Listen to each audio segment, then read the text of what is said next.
फिर हम लोग देखते हैं कि डेल्टा क्या होता है।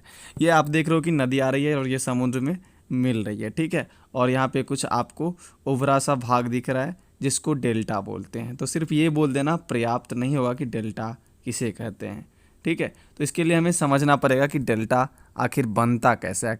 हमारे घर में मान लो कि यहाँ पे बोल सकते हैं कि फर्श है, ठीक है।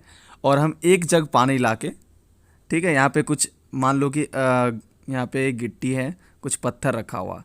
अब एक जग पानी लेके इस पे फोर्स मारते हैं। क्या ये लगता है कि आपको ये आगे खिसकेगा?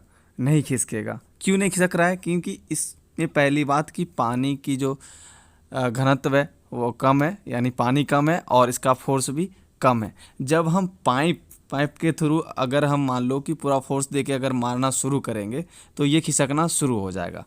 तो यही होता है, जिस नदी में बहाव तेज होता है वह डेल्टा अत्यधिक बनाता है। जैसे मान लो कि ये नदी है, नदी यह 12 महीने तक बहते रहती है और समुद्र में मिलता है, ठीक है।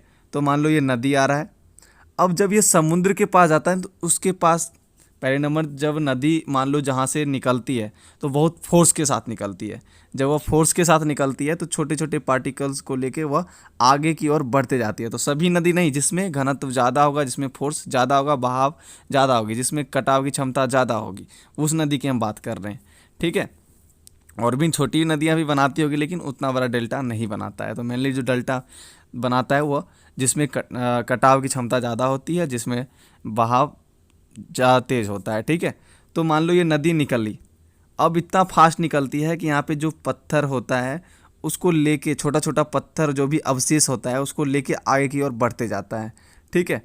और जब समुद्र में मिलता है उससे पहले इसको क्षेत्रफल थोड़ा ज़्यादा मिल जाता है, ठीक है। नदी तो एक सिकुड़ी भाग में आ रही है, लेकिन जब समुद्र आता है तो उसे पानी का बहाव करने के लिए नदी के पास पर्याप्त जगह होता है, तो वह इधर उधर क्या होता है, समुद्र में भागने लगता है, यानी कि मिलने लगता है।